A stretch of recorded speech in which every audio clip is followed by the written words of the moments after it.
I became a believer when I was in my mid-20s. I had 2 young boys, just had a great life, and I was the first believer in my family. And I learned early in my faith that I needed to pray about the rest of the family that weren't saved. And so God just started building my faith. My husband became a Christian 2 years later, and we really had a great marriage and love for each other. We loved the Lord, and we just were a normal, happy family. My son Jeff, he was my middle son, went to a Christian college, fell in love with a beautiful Christian woman, and they are raising their children in the church. Kim, she was just a ball of fire most of her life. She was our classic strong-willed child. She really challenged us daily. She was a party girl, and she loved life, and everybody loved her. I came to faith at a very young age. I was about 4. And I just grew up loving Jesus. I grew up in a God-honoring home. Jim, when he was 16, he is our oldest, came to us with his pastor and told us that he was struggling with same-sex attraction. We had no idea, and come to find out, he had been struggling since junior high, had shared that with his junior high pastor. Jim went to college, he went to a Christian college, and did great in college. And when he graduated, he just became so lonely. It was just overwhelming, and he crossed over. He later had a partner that they lived together, and they were in business together, and it was just such a stronghold of sin that I just could hardly bear it. But I just prayed, and I prayed scripture. As I got into high school, I started dealing with some temptations. I wasn't feeling as accepted and a part of anything, and that's just something I really longed for. Instead of looking for Christ, is that to fill that void in my heart, which I knew was the right answer. For some reason, I believed Satan lies and fell into just the wrong crowd. But I loved and honored my parents and wanted to make sure they didn't know anything about this. I wanted them to be proud of me, even though I was making these choices. So I still went to church with them. I still came home on curfew on time. I was really living a double life. As the temptations continued, I also felt more voids in my life. One of those voids was feeling a sense of value. And I did well in school and I did well in sports, but that wasn't it. There was something missing. And again, believing Satan's lies, I thought that a romantic relationship would help that. So I started dating. My senior year in high school, I fell in love, or what I thought was love, thinking it would finally fill this void. I would feel loved, I would feel valued. As we started a sexual relationship, my heart got heavier into it and more poured into this person, but yet I still never filled that void completely. As we continued to make bad choices together, the nightmare happened that no young girl wants. And I found out I was pregnant. At that point, I felt really alone. I couldn't tell my parents. I wanted them to be proud. I wanted them to be happy for me, and I was their baby girl. I couldn't tell them this. I believed Satan's lies and thinking, this can just go away. No one has to know. It'll all be okay. So I chose to terminate the pregnancy. It was one of the hardest decisions I've ever made. It didn't stop there for me. feeling a sense of brokenness, and I'm not good enough for anyone at this point. I'm used up, I'm alone, I'm scared, I'm sad. I didn't know where to turn. So I went to what I knew, which was partying and drinking, until I hit rock bottom. I went away and went on a trip with some friends and got caught drinking. And they had a zero tolerance.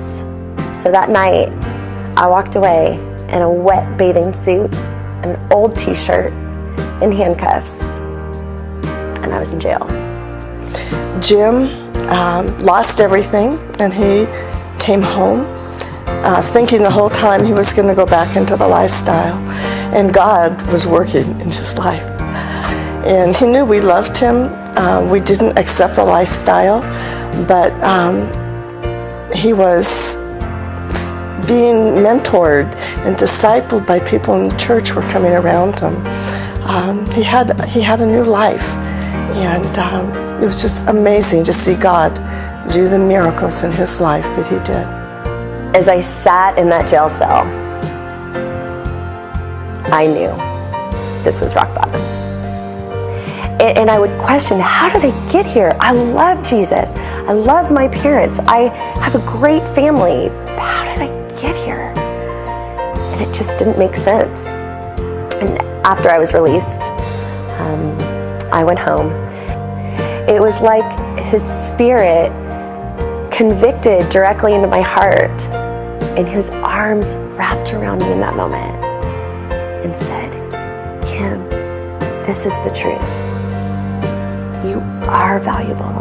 I do love you, and you're mine. And it was at that moment where I felt this freedom of all those voids I've been filling for so many years, of pain and loneliness and a lack of value. And I just cried and laughed in that moment, feeling I'm home. I'm back home. Jim is now a pastor. He is married. It's such a grace of God. His wife has said that what the locusts had taken away, God has restored. And they're just a beautiful couple. And we're just so proud of them. And he's in ministry. He helps parents whose children are going through same-sex attraction, and also for people that are suffering with that. He counsels them. So as Christ brought me back into his arms, I met a wonderful man who is now my husband, Chris. And we started a relationship, very casual, friend, but he really challenged me in my walk as I shared with him some of my past trials. He asked me if my parents knew. Of course they didn't know. I love them so much, and they did. Why would I tell them this? And it was a battle for me. But after that, I prayed about it and felt conviction that I needed to share this with them, not because of anything that they did, but truly how God redeemed me out of the depths of sin. So I walked up to my parents and with Chris, and we had a conversation. And I poured out the struggles that I had for so many years, and watched my mom and dad as their hearts broke.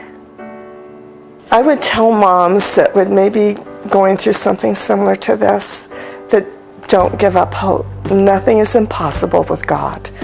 And pray and let God heal your heart. He will just, his presence will give you a peace that I can't explain why. When my whole family was going through this, and my husband had been diagnosed with a brain tumor and was told that he had 10 days to live, I had prayer, and I prayed and I trusted God, and he didn't let me down. He never lets us down. We don't always get the answer we want, but he will give you peace and comfort.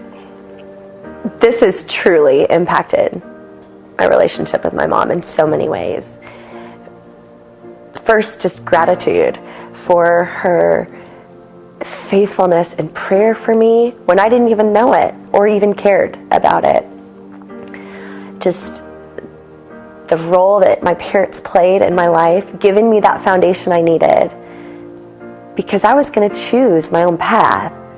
But having that foundation to fall back on that they gave me was more than words. I can't even express the gratitude I have for them. Now as a mom, I appreciate my mom even more, but it has absolutely affected my parenting. The biggest way is probably realizing that I cannot control the path of my children, but that I have to prepare them for whatever path they choose to go on. And ultimately knowing that I can only do what God's called me to do.